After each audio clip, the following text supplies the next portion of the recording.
FM. Il est 12h.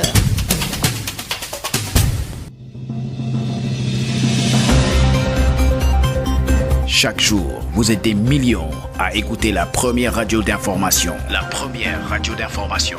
En national, en régional ou en international. Sud FM, Made in Sénégal.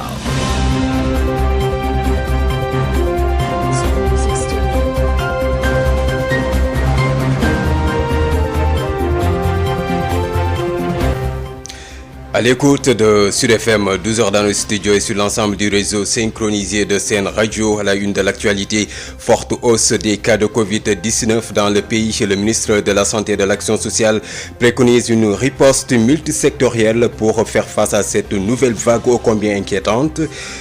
Abdoulaye Diouf Sarr annonce le renforcement des mesures barrières à l'issue de la rencontre du comité de gestion. And Gueusseum et SAMES accusent l'État du Sénégal. 44 nouvelles contaminations et un décès recensé hier mercredi. Journée internationale des personnes en situation de handicap. Ziguinchor détient le triste record avec un taux de prévalence de 9%. Sarani Diatta, une des victimes des mines, refuse la stigmatisation et plaide pour un déminage de la région. Toujours dans le sud du pays, un mort et 14 blessés. C'est le bilan de l'accident survenu ce matin à Sédhiou. Un camion de sable qui transportait des élèves a heurté un arbre. Le chauffeur a pris la fuite. À suivre également l'actualité internationale. La page sport et la revue de la presse de Khabs El Marwan vont compléter cette édition d'information mise en onde aujourd'hui par Alsan Wad. Les détails c'est après ceci. Sud Midi. Babacar Samb qui vous dit bonjour, bienvenue et merci d'écouter Sud FM Sen Radio pour vous informer l'actualité que nous débutons avec cet accident mortel d'un camion de sable transportant 15 élèves du village de Bamakunda en partance pour le collège de Momodou Mané de Sédhiou. Le bilan fait état d'un élève tué sur le coup et de 14 blessés dont 3 dans un état grave.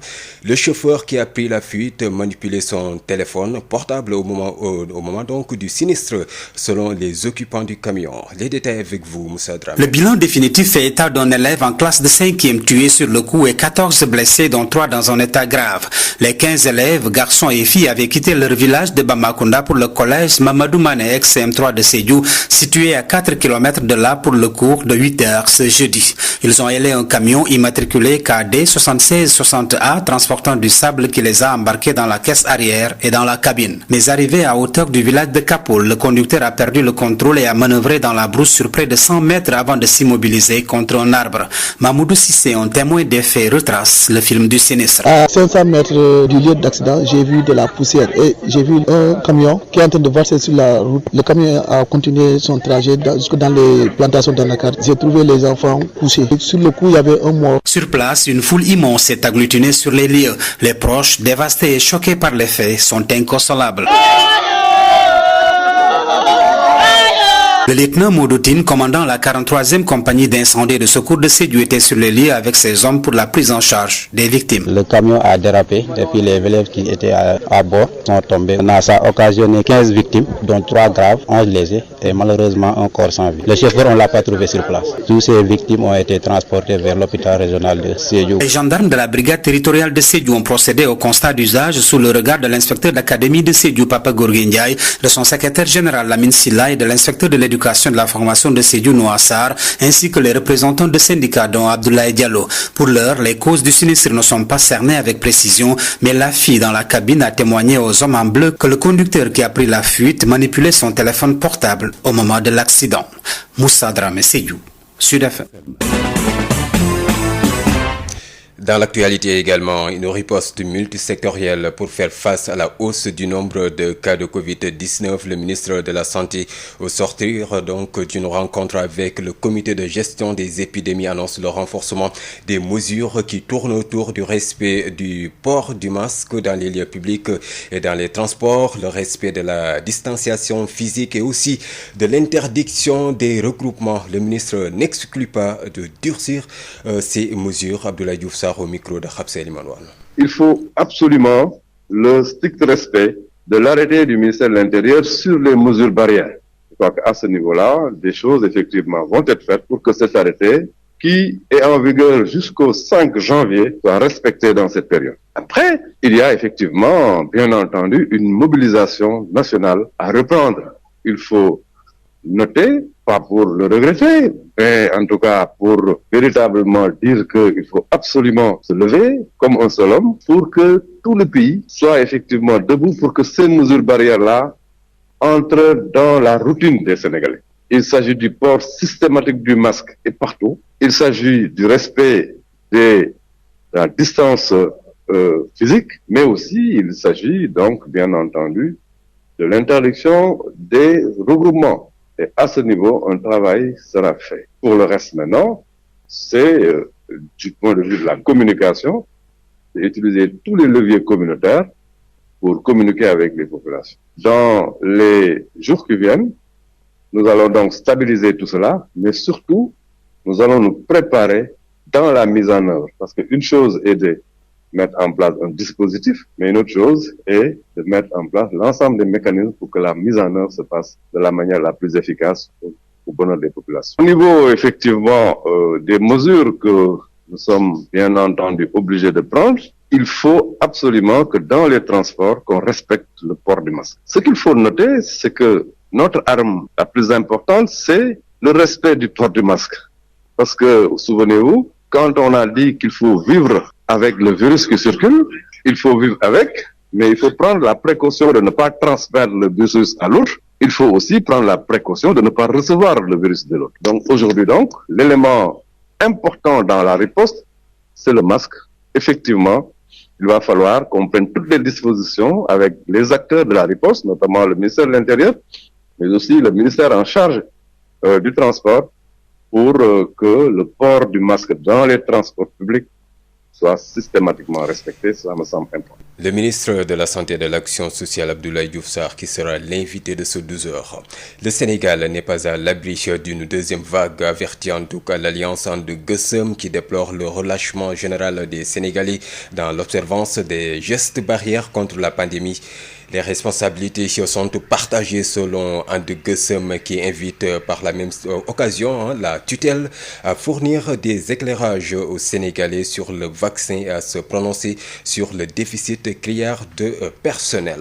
Le relâchement noté au sein de la population inquiète en tout cas le syndicat autonome des médecins du Sénégal, qui accuse l'État qui n'a pas su donner le bon exemple. Il faut plus de rigueur, veiller au port systématique du masque et doter les écoles d'assez de masques. Le docteur Yeri Kamara, secrétaire général du SAMES, syndicat autonome des médecins du Sénégal, joint par Mame Diarra Da Silva. Vous savez, le relâchement, il est déjà administratif. Si on voit que ceux qui doivent donner le ton n'observent pas toute la rigueur, la population va faire de même. Vous serez surpris quand vous portez un masque dans une cérémonie ou bien au marché, c'est vous-même qui risquez d'être stigmatisé. Tellement les gens pensaient que la Covid-19 était derrière nous. Maintenant, aussi, il y a certains discours qui ont contribué en tout cas, à banaliser la maladie, pensant que comme d'un coup de baguette magique, cela pouvait disparaître, alors que ça n'en est pas le cas. Peut-être qu'il y avait des conditions favorables à la baisse d'incidence de la maladie, mais nous voyons que, comme on l'a toujours dit, nous l'avons dit et réitéré, on sait que quand les températures baissent, on a une recrudescence de cas de grippe. Et la Covid-19 rentrant dans le cadre, c'était attendu que les cas augmentent. Malheureusement, on n'a pas pu donner toute la rigueur nécessaire pour que les gens sachent que, avec toute la réouverture des classes et la reprise des cérémonies, toute la rigueur qui devait accompagner n'a pas été le cas. On s'est un peu limité à se soucier de nos résultats, c'est bien, mais je pense qu'il faut être rigoureux. Maintenant, le ton qu'a donné le président, peut-être ça va permettre de revenir aux fondamentaux, et aussi l'État doit faire son nécessaire pour que, par exemple, les services qu'il a sur sa responsabilité, comme les écoles, qu'ils soient dotés d'assez de masques. On sait que d'une manière globale, il n'y a pas assez de masques dans les écoles. Alors que même si les enfants ne sont pas l'objet d'une surmortalité, on sait que les enfants peuvent être une source importante de transmission de la maladie. Ce sont des vecteurs quand même importants. Même s'ils ne tombent pas souvent malades de Covid-19, ce sont des personnes qui peuvent les transmettre cette maladie à la population d'une manière globale. Donc plus de rigueur, plus de port de masque, et que l'État donne le ton, c'est qu'on évite les rassemblements inutiles et qu'on porte le masque. Il n'y a pas autre chose. Et puis, retenez que 44 nouveaux cas ont été testés positifs au coronavirus, dont 26 issus de la transmission communautaire. 40 patients sont déclarés guéris. 7 cas graves sont pris en charge dans les services de réanimation. Un nouveau décès lié à la Covid-19 est à déplorer. Réorganisation de la Légion Sud de la gendarmerie. La région de Kolda aura un commandant de Légion. Des brigades seront installées dans les arrondissements pour rapprocher la gendarmerie des populations afin de mener une lutte efficace contre l'insécurité. Annonce faite par le haut commandant de la gendarmerie qui a bouclé ce jeudi une tournée dans la région Sud. Le général de division Jean-Baptiste Tine, haut commandant de la gendarmerie et directeur de la justice militaire, est au micro de Ben Michel Kafoudi. Je suis venu à Ziguinchor pour venir évaluer notre activité opérationnelle dans la région, voir ce qui va très bien, mais aussi identifier les manquements afin d'y apporter avec diligence les correctifs nécessaires. Ça a été aussi l'occasion pour moi d'annoncer des orientations nouvelles, notamment en conseillant de renforcer les partenariats avec les populations, les autorités administratives, les autorités judiciaires, les autorités coutumières, bref, à tous nos partenaires dans la coproduction de la sécurité. C'est aussi le lieu pour moi de faire des annonces qui vont dans le sens de la départementalisation de notre organisation. La Légion Sud va être amputée de sa partie de Kolda, avec la création d'une légion basée à Kolda. Ici sur place à Ziguinchor, une de nos 2 unités va être redéployée dans le secteur du Cap Skirring, alors que nous verrons la création de brigades à Niassia, à Niaguis et des commandements à Oussouy, commandement de compagnie, et à Bignona.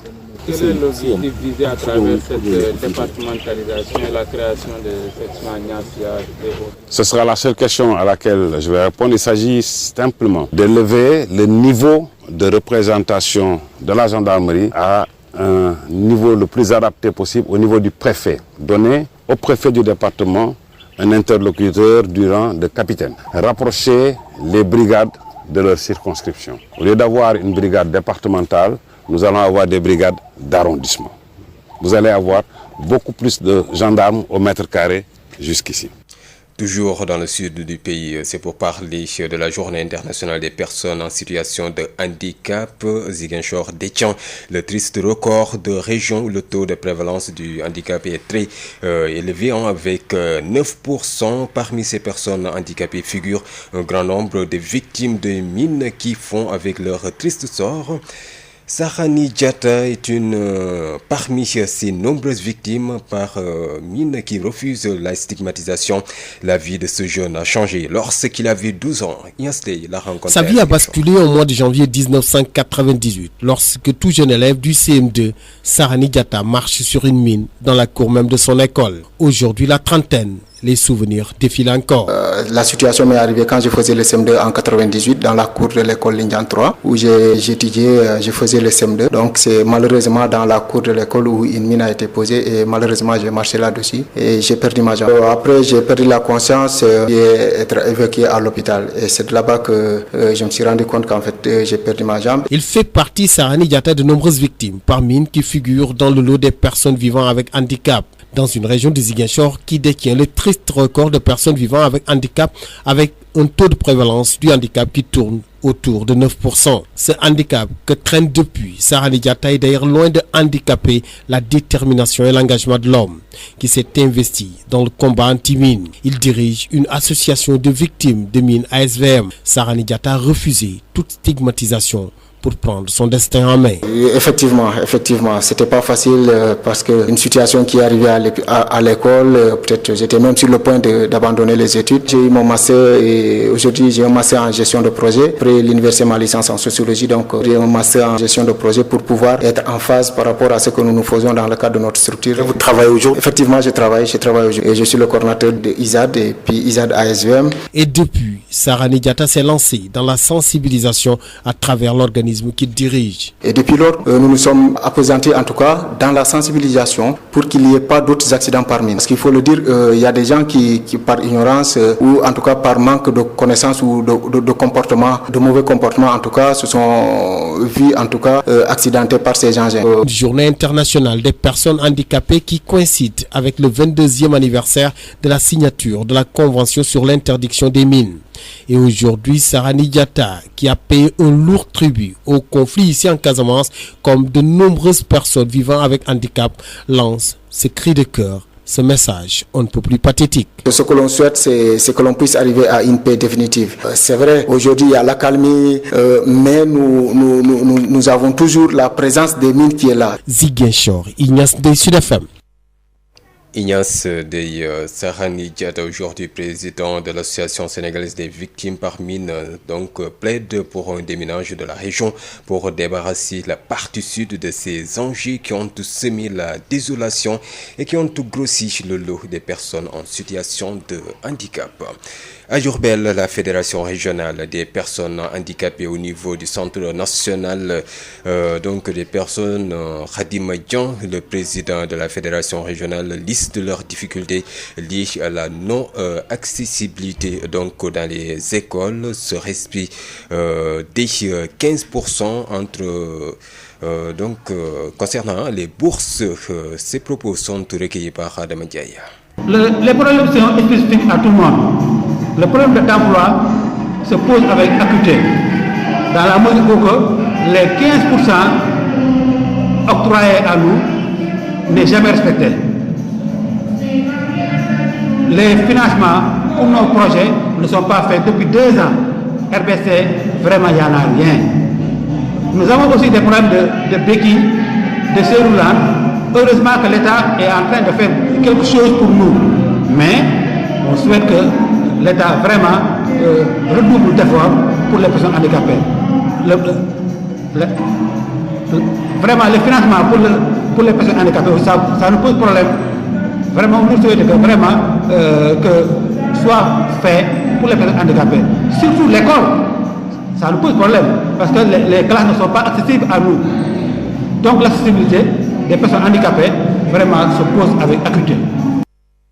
La journée mondiale des personnes en situation de handicap célébrée donc ce jeudi 3 décembre. Le Conseil constitutionnel en conclave ce jeudi à Dakar pour échanger sur l'exception d'inconstitutionnalité. Un séminaire de 2 jours organisé en partenariat avec les magistrats de la Cour suprême, des cours d'appel ainsi que les avocats. L'exception d'inconstitutionnalité et la possibilité, je vous le rappelle, qu'à un justiciable à l'occasion d'un procès d'invoquer qu'une disposition légale, une loi notamment est non conforme à la Constitution. Maître Leïtine Ndiaye, donc bâtonnier de l'ordre des avocats que nous écoutons avec Khadisen. Alors, l'exception d'inconstitutionnalité, c'est un thème très intéressant, très important. Parce que vous savez, le Conseil constitutionnel, il a des mécanismes, il a des procédures, il y a des textes qui sont mis en œuvre devant le Conseil constitutionnel qui sont malheureusement méconnus des acteurs, d'une part. D'autre part, il y a que, même devant les juridictions ordinaires, ça veut dire les juridictions d'un autre degré, ça veut dire on peut plaider des moyens de droit qui est un rapport avec, n'est-ce pas, le Conseil constitutionnel. Et malheureusement, dans la pratique, ces mécanismes sont méconnus, y compris de certains acteurs. C'est pour ça qu'il était important que, il est important plutôt que, n'est-ce pas, des séminaires comme celui-là soient organisés pour permettre aux acteurs, n'est-ce pas, de se familiariser avec justement tous ces mécanismes qui existent au Conseil constitutionnel. Alors, en vérité, l'exception d'inconstitutionnalité, je pense que l'esprit c'est quoi? C'est que devant une juridiction ordinaire, quand vous êtes devant le tribunal, devant la cour d'appel, n'est-ce pas, vous pouvez dire par exemple, bon écoutez, il y a tel règlement, tel arrêté ministériel, telle loi, n'est-ce pas, principalement, que l'on veut m'appliquer, qu'on veut me poser dans le cadre d'une instance. Moi, je suis en mesure de démontrer que cette loi n'est pas conforme à la Constitution et qu'en conséquence, elle ne peut recevoir application. Alors, quand vous soulevez, un moyen tiré de cela, effectivement, il peut arriver que dans certaines situations, le Conseil constitutionnel soit saisi, que la juridiction soit statuée pour que le Conseil constitutionnel soit saisi, afin que cette question soit tranchée avant que le débat puisse continuer. C'est un mauvais procès que de dire que le Conseil constitutionnel se déclare tout le temps incompétent. Est-ce que le Conseil constitutionnel est saisi à bon escient? C'est une question qui peut être posée. Si le Conseil constitutionnel est saisi d'une question dont il ne peut pas connaître, écoutez, ça me paraît tout à fait normal, n'est-ce pas, qu'il se déclare incompétent. Le marathon budgétaire se poursuit à l'Assemblée nationale. La ministre de la Femme, de la Famille, du Genre et de la Protection de l'Enfant fait face aux députés ce matin pour défendre son projet de budget. Son collègue de la jeunesse sera également à l'Assemblée nationale cet après-midi. L'information, c'est aussi la grogne des populations de Honjo, c'est à Mboro. Elle dénonce les nombreux accidents causés par les camions des ICS. En date, hier, un camion a fait 2 victimes. Isaka, un des habitants de Honjo, exige une ambulance dans la localité et déplore le silence des autorités des ICS suite à ce drame. Isaka, que nous écoutons avec Rapseli Manouane. Ce que nous déplorons, c'est qu'aujourd'hui, il y a un drame qui s'est produit sur la route vers Honjo. Un des camions des ICS a gravement heurté 3 femmes qui habitent à Honjo. Bon, 2 d'entre eux, l'une qui portait un bébé de 3 mois est morte sur le coup. L'autre est gravement blessé, il est acheminé à l'hôpital de Mamadou Assis Dabar. Et l'autre aussi, il a subi de graves blessures. Ce que nous déplorons vraiment, parce que ce n'est pas la première fois que de tels actes se passent là-bas. Aujourd'hui, ce que nous déplorons aussi, il y a eu l'ambulance. Au niveau de Mboro, il n'y a pas eu de sapeur-pompier. Parce que les 2 victimes étaient là-bas depuis plus de 2 heures de temps et sans pour autant qu'il y ait d'intervenants. Il n'y a pas de sapeur-pompier. L'ambulance est venue tardivement, plus de 2 heures de temps après. Ce que nous déplorons, parce qu'en tant qu'une ville, en tant que Mboro, ils ne disposent même pas d'ambulance. C'est quelque chose à déplorer vraiment. Aujourd'hui, les sapeurs-pompiers étaient de Tivaouane. Ils ont quitté Tivaouane, ils sont arrivés tardivement et les corps étaient sur les lieux. Ce que nous déplorons. Aujourd'hui, ce n'est pas la première fois que de telles choses se passent sur cette route-là, au niveau de Honjo. Parce qu'il y a eu plusieurs décès qui ont été causés par ces camions-là. Ce que nous déplorons vraiment. Et aussi, l'autre chose que nous déplorons, c'est l'intervention aujourd'hui des autorités des ICS. Jusqu'à présent, ils ne sont pas venus pour s'inquiéter de la situation des personnes qui ont été heurtées par ces camions-là. Ce que nous déplorons vraiment. Aujourd'hui, même ce bébé-là, donc de 3 mois, il a été acheminé et il doit subir des opérations. Et jusqu'à présent, peut-être les parents ne disposent pas les moyens et personne ne l'a pris en charge. C'est vraiment ce que nous déplorons. Hier, les jeunes étaient descendus sur la route, ils ont barré, ils ont tout fait jusqu'à tard dans la nuit. Aujourd'hui même, ils voulaient descendre dans la rue après moi, peut-être en tenant compte de ces circonstances-là pour des funérailles. Ils ont arrêté, mais ils ont décidé encore de descendre sur la route. Parce que cette situation, si elle n'est pas réglée, ça risque d'entraîner d'autres choses. Parce que ça suffit trop, ça suffit. Il faut qu'ils arrêtent, vraiment qu'ils arrêtent. Ce n'est pas la première fois que de tels drames se produisent sur la route. Vraiment, nous en avons marre de ces camions des ICS.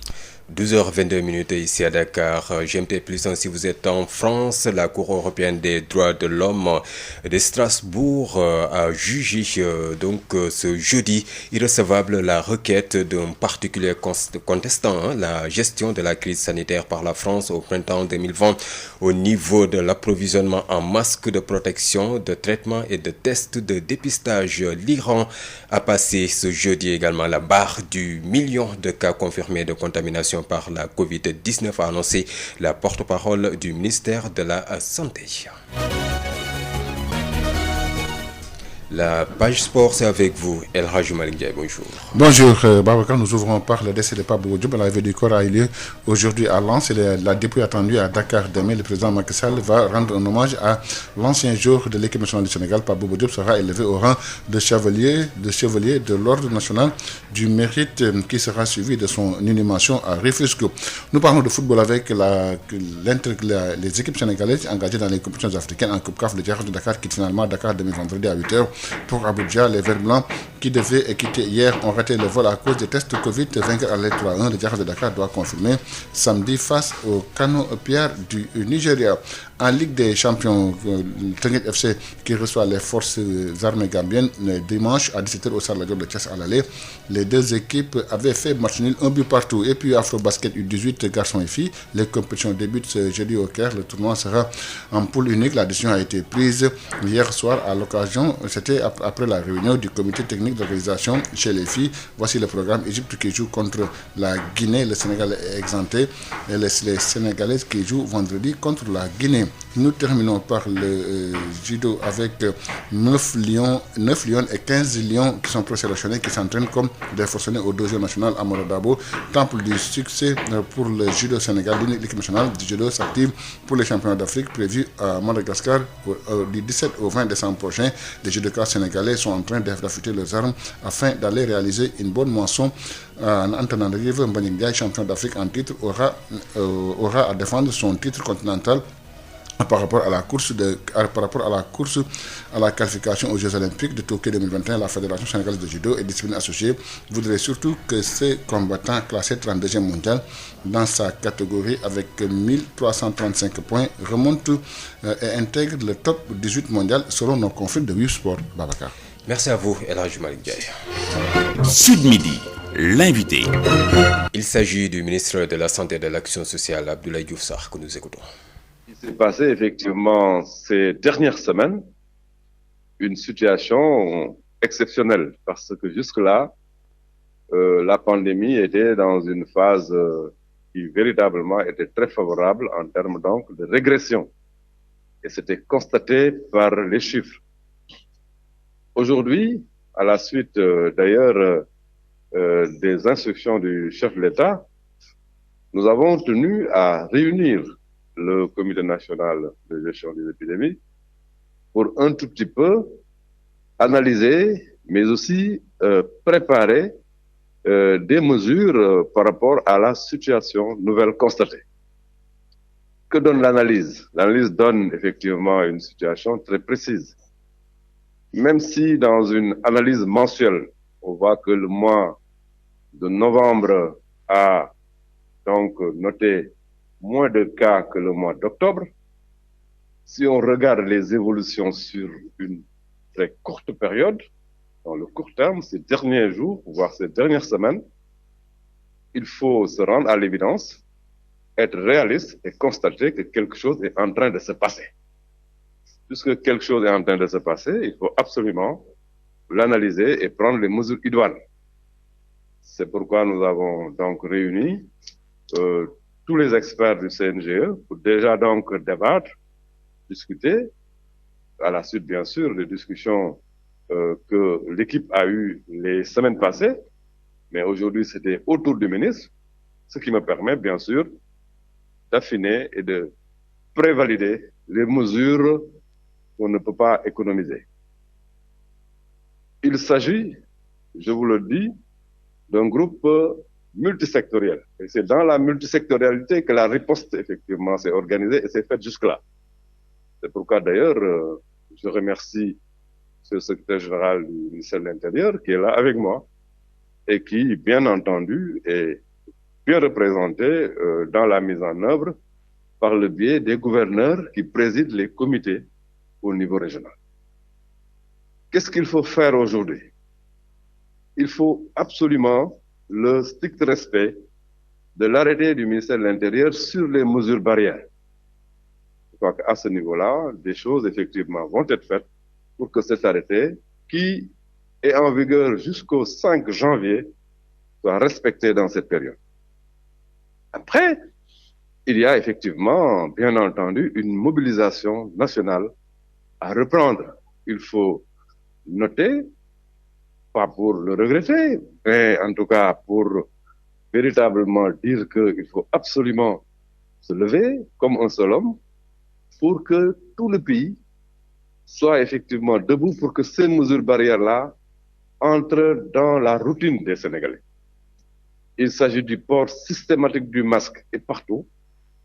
Il s'agit du respect de la distance physique, mais aussi il s'agit donc bien entendu de l'interdiction des regroupements.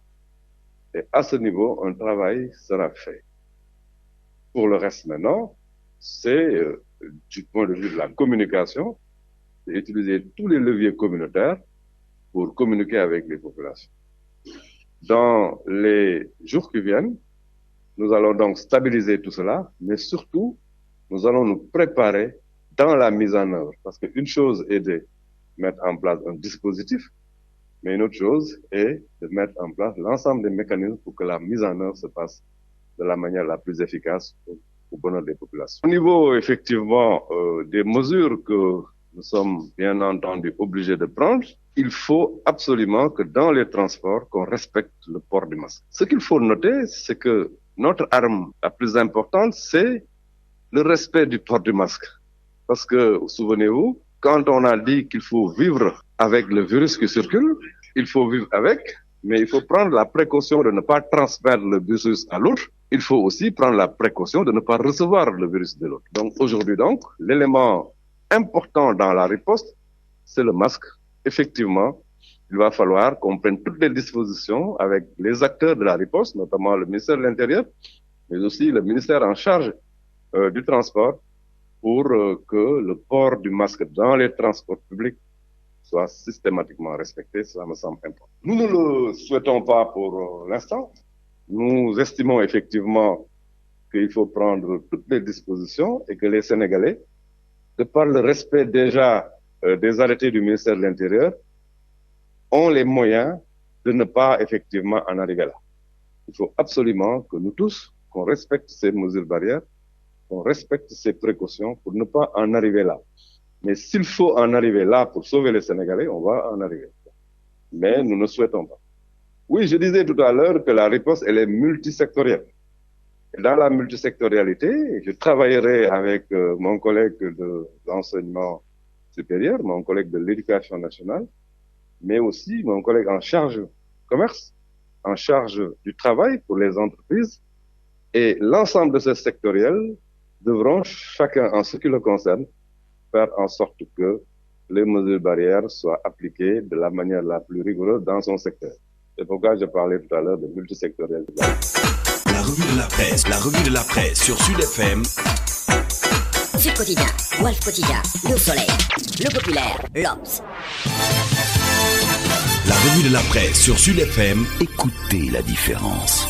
Sénégal ku ne dégg na DSL plomberie et sanitaire kër gi nga xam ni moom moo leen indil gam bi gën a yaatu ci wàllu accessoire plomberie lépp loo yittewoo ci accessoire plomberie yépp wàcc si na DSL loo bëgg ci PVC pression galva PEX ak diamètre boo bëgg na pour seeni adduction d'eau DSL plomberie et sanitaire daf leen di fournir lépp lu ngeen soxla DSL plomberie et sanitaire di représentant wu marque bi di Pimtas fii ci Sénégal Pimtas spécialisé en plomberie mbokk yi dañ leen di assurer qualité produits sanitaires yi di lavabo chaises anglaises baignoire ak bépp accessoire u douche lépp lu ouvrier di soxla industriel di ko soxla képp kuy agriculteur jëflanteel ak DSL dañ leen di gunge ak marque bii di nga xam ni moom moo di Inco nag loo ci bëgg ci visseuse perceuse scie sauteuse groupe électrogène batterie rechargeable DSL électricité DSL plomberie DSL sanitaire votre satisfaction notre priorité kon nag mbokk yi mu ngir nga jot leen 33 822 75 45 wala 33 823 31 15 wala 33 957 76 96. Établissement Mbaye et Frères nekk spécialiste ci lépp lu jëm ci tabax kër ngir mu mucc ayib te taaru lu ci mel ni aluminium pour bâtiment fenêtre porte ak protection inox fibrociment pour toiture boo bëggee tabax lu mucc ayib matériaux yu baax te wóor ngay wut établissement Mbaye et Frères am na itam gamme rideau métallique lame pleine tube ondulé fer forgé pour menuisier métallique yi inox ngir seeni ouvrage balcon profil d'aluminium ak vitrage faux plafond BA13 ak gamme vert te xam ngeen ne nawet bi yegsi na moo tax étanchéité bi lu fa am solo la pour seeni commande mën ngeen woote ci établissement Mbaye et Frères ci HLM 1 avenue Cheikh Ahmadou Bamba 33 864 75 15 wala ngeen woote ci seen succursale ci lot 3B Scat Urbam Grand Yoff téléphone 33 867 09 24 ca établissement Mbaye et Frères ay ndaw yu xarañte mën seen liggéey ngeen di fa fekk ñu toppatoo leen ni ngeen ko bëggee. J'adore l'instant où je savoure ma boisson punch. De nouveaux goûts incomparables avec ses différents parfums orange, pomme, mangue, ananas, coco, limonade et cola. Punch, le goût bien de chez nous. Votre boisson punch vous offre la revue de presse. ndoxu waalo ndox mu neex saa yu ñu maree naan waalo la ñuy taamu dafa sel woyof te neex a naan ndoxu waalo moo baax si bépp xew fu mbooloo mi dajee waalo mooy teraanga bi ñuy séddoo butel bi neexatee neex a yóbbaale te ñaar fukki dërëm rekk lay jaar ndoxu waalo.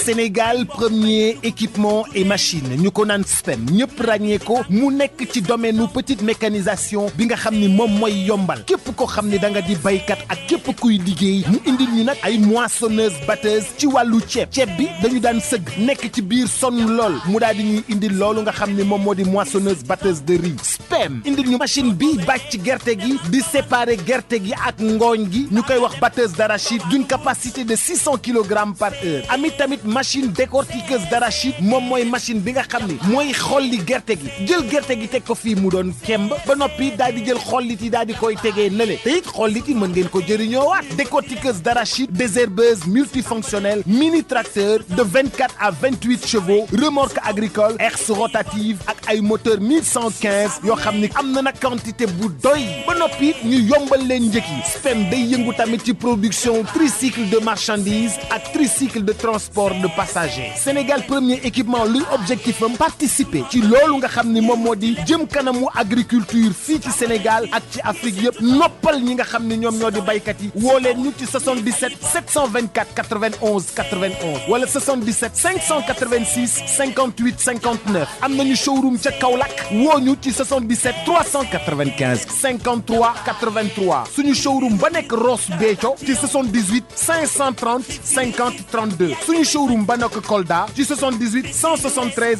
03 84 wala 77 053 65 78 machallah Sénégal premier équipement et machine. DSL plomberie et sanitaire, les établissements Mbaye et Frères, les boissons Punch, Wallo et SPEM Sénégal premier équipement et machine vous offrent la revue de presse.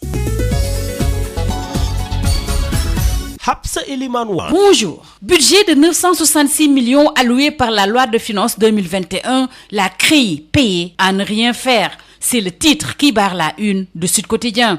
Le quotidien du groupe Sud Communication indique que depuis la condamnation de Karim Wade et de ses co-accusés, ou encore celle de l'ancien directeur du cadastre Tahirou Ndiaye, la Cour de répression de l'enrichissement illicite, qui est une juridiction spéciale, n'a plus attrait devant la barre aucun dignitaire de l'ancien régime présent sur une liste de 25 personnes. Pourtant, souligne le confrère de l'Avenue Bourguiba, dont le projet de finances initial 2021, la CREI a été créditée de 966 millions de francs CFA pour son fonctionnement et les dépenses de transfert, alors qu'elle n'a quasiment pas siégé depuis 2015. Le ministre des Finances et du Budget, Abdoulaye Daouda Diallo, en commission, a éclairé la lanterne des députés. La CREI est une juridiction spéciale prévue par la législation sénégalaise et doit nécessairement avoir du crédit. Concernant l'inaction de la CREI, certaines indiscrétions la justifient par une volonté du chef de l'État Macky Sall de la réformer pour l'adopter à l'évolution du droit positif. Justice au Sénégal, on en parle également avec 24 heures qui relève les cris des députés. Tout d'abord, Mamadou Diop Decroix qui soutient qu'utiliser le devoir de réserve des magistrats pour les faire taire, c'est inacceptable et ajoute qu'il faut restituer à Khalifa Ababacar Sall et Karim Meïssa Wade leurs droits civiques et politiques. Toussaint Manga accuse le ministre de la Justice, garde des Sceaux, de mener un acharnement sur les magistrats qui ont choisi d'être libres. Le ministre Maître Malick Sall de préciser qu'il n'y a pas de conflit dans le secteur de la justice. Pour l'Observateur, les échanges vifs et les répliques désobligeantes sapent l'image du père, en l'occurrence le président de l'Assemblée nationale à 81 ans. Niass, l'âge et les accros relèvent l'Observateur avec la polémique avec ses jeunes collègues parlementaires. Restons avec l'Observateur avec le regain de la maladie à coronavirus et l'absence coupable de l'État. Le confrère souligne les grosses inquiétudes du personnel sanitaire, la réaction tardive du président Sall et les forces de l'ordre qui réinvestissent la rue. Macky réclame de nouvelles mesures face à la recrudescence des cas de Covid-19 pour freiner ce qui ressemble à une nouvelle vague de contamination. Pour éviter cette seconde vague, Macky cogite sur des mesures extrêmes face à la crainte du pire. Les 66 cas d'hier suscitent de grosses inquiétudes. Ils prônent les contrôles systématiques du port du masque dans les transports, lieux et établissements publics. Les mesures vers un durcissement sont détaillées dans Le Soleil. Il s'agit entre autres de la réactivation des CTE régionaux et de l'application rigoureuse des dispositions de l'arrêté 15 592 du 10 juillet 2020, prorogé jusqu'en janvier. Il s'agit aussi d'une surveillance accrue des transports publics. Les Dakarois expriment leurs craintes dans Le Soleil. Rewmi Quotidien signale un retour des mesures barrières avec la hausse considérable des nouveaux cas. Il veut toutefois éviter l'engorgement de nos structures sanitaires. Après la recrudescence des cas de Covid-19, place à celle des accidents. Mercredi macabre sur les routes, 3 accidents font 7 morts, rapporte Libération. Les chocs sont intervenus sur l'axe Linguère-Matam, Dakar et Mboro et impliquent de gros porteurs.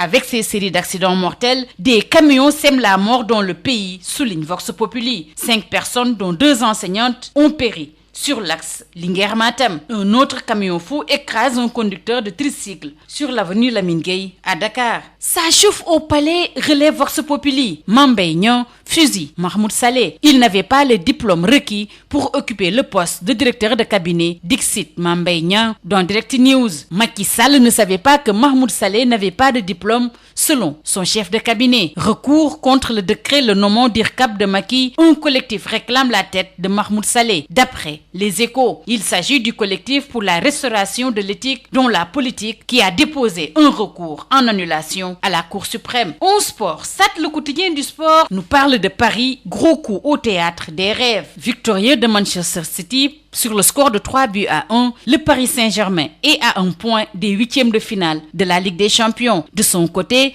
Dortmund s'est qualifié dans la douleur grâce à son match nul face à la Lazio, 1 but partout. SAD nous parle également de Papa Bouba Diop avec les funérailles nationales. L'enterrement est prévu samedi à Rufisque. Terminons par Sunu Lamb avec les 5 dernières saisons de Balla Gaye 2 et de Bombardier. 2 rois en quête de rédemption. Selon le confrère, pour la saison à venir, le promoteur Gaston Meng, pour son retour aux affaires, a scellé le duel entre Balla Gaye 2 de Guédiawaye et Bombardier de Mbour. Un combat revanche de feu pour 2 anciens rois des arènes en quête de rédemption. La preuve, lors de ces 5 dernières saisons, ils n'ont pas brillé de 1000 feux. C'est tout. À vos journaux et très bonne lecture. Sénégal ku ne dégg na DSL plomberie et sanitaire kër gi nga xam ni moom moo leen indil gamme bi gën a yaatu ci wàllu accessoire plomberie lépp loo yittewoo ci accessoire plomberie yépp wàcc si na DSL loo bëgg ci PVC pression galva PEX ak diamètre boo bëgg na pour seeni adduction d'eau DSL plomberie et sanitaire daf leen di fournir lépp lu ngeen soxla. DSL plomberie et sanitaire di représentant wu marque bi di Pimtas fii ci Sénégal. Pimtas spécialisé en plomberie mbokk yi dañ leen di assurer qualité produits sanitaires yi di lavabo chaises anglaises baignoire ak bépp accessoire douche lépp lu ouvrier di soxla industriel di ko soxla képp kuy agriculteur jëflanteel ak DSL dañ leen di gunge ak marque bii di nga xam ni moom moo di Inco nag loo ci bëgg ci visseuse perceuse scie sauteuse groupe électrogène batterie rechargeable DSL électricité DSL plomberie DSL sanitaire votre satisfaction notre priorité kon nag mbokk yi mu ngir nga jot leen 33 822 75 45 wala 33 823 31 15 wala 33 957 76 96. Établissement Mbaye et Frères nekk spécialiste ci lépp lu jëm ci tabax kër ngir mu mucc ayib te taaru lu ci mel ni aluminium pour bâtiment fenêtre porte ak protection inox fibrociment pour toiture boo bëggee tabax lu mucc ayib matériaux yu baax te wóor ngay wut. Établissement Mbaye et Frères am na itam gamme rideau métallique lame pleine tube ondulé fer forgé pour menuisier métallique yi. Inox ngir seeni ouvrage balcon profil d'aluminium ak vitrage faux plafond BA13 ak gamme vert te xam ngeen ne nawet bi yegsi na moo tax étanchéité bi lu fa am solo la. Pour seeni commande mën ngeen woote ci établissement Mbaye et Frères ci HLM 1 avenue Cheikh Ahmadou Bamba 33 864 75 15 wala ngeen woote ci seen succursale ci lot 3B Scat Urbam Grand Yoff téléphone 33 867 09 24 ca établissement Mbaye et Frères ay ndaw yu xarañte mën seen liggéey ngeen di fa fekk ñu toppatoo leen ni ngeen ko bëggee.